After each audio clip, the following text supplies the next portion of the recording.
Hi everyone. So I saw this morning. When I get home, I'll try and do a bit more digging because I'm not 100% sure. If it is 100% true, then I also condemn it because it's wrong. It's a crime. You don't do that. But we also know from past experience that the term neo-Nazi is often used by news outlets or far left imbeciles that don't agree with you, and also the police and corrupt judges. And I'm sorry to say it, but most of them are corrupt. I used to work in the system, so I do know quite a bit. So, not bragging or anything, I'm just saying. Anyway, so allegedly, neo-Nazi podcasters sent to prison on terror charges for targeting Prince Harry and his young son. Wow. So, guys, let me know what you think about this, because there are question marks over it. The same as when Joe Cox was murdered, there's also question marks over that, because these people, that guy, what was his name? Thomas something, I think, I can't remember. When he was just arrested, put in jail, not allowed to talk again. And obviously the same with these guys. They've been locked up, not allowed to talk. There's always two sides of the story, and the public deserve, if anything, deserve to know the truth. Okay, so if they did do it, then we want to hear it from them, because we're so sick to death of a one-sided story that it's becoming the norm that people like me, like yourself, start to put question marks over it. So, you know, if they did do it, like I said, it's wrong and they belong in jail. But we also know what Harry and Meghan are like.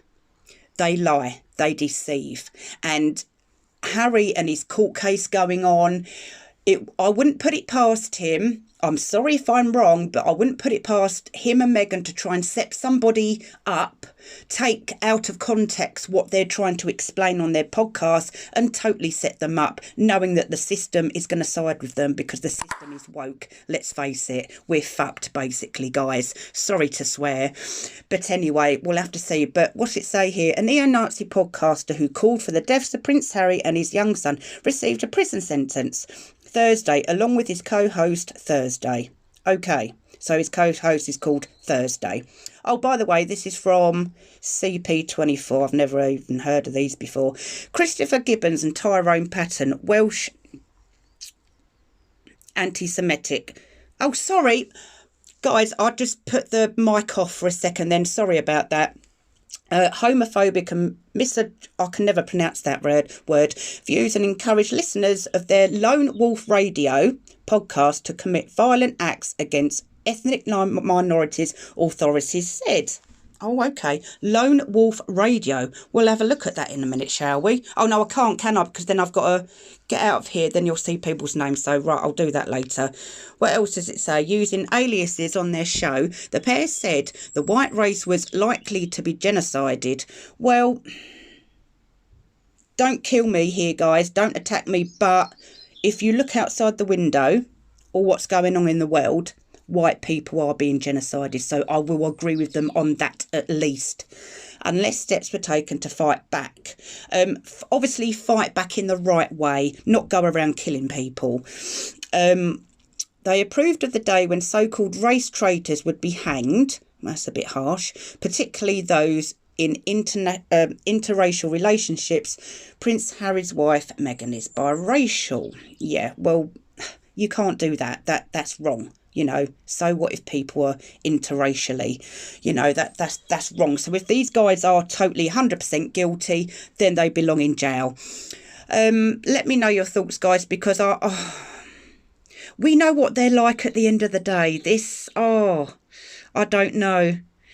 There is another article about this. I will find that and see if it's written the same, but some of these terms and words that are used that the judge allegedly said, I'm not 100% sure, guys.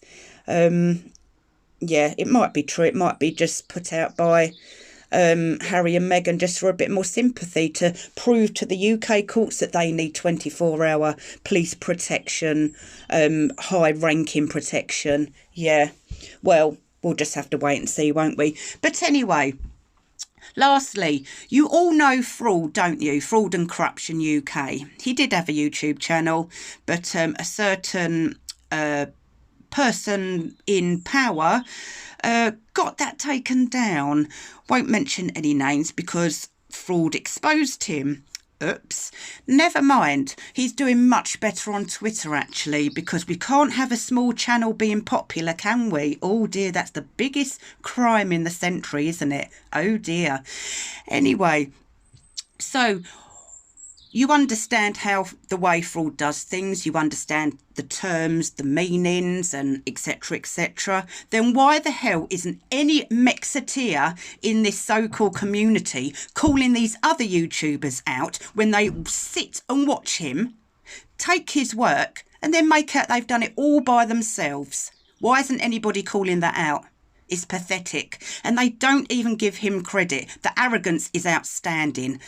God, honestly, guys. Anyway, rant over for today.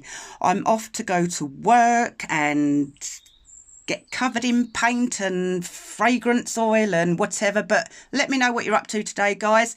Whatever you're doing, have a wonderful day, and I will see you very soon.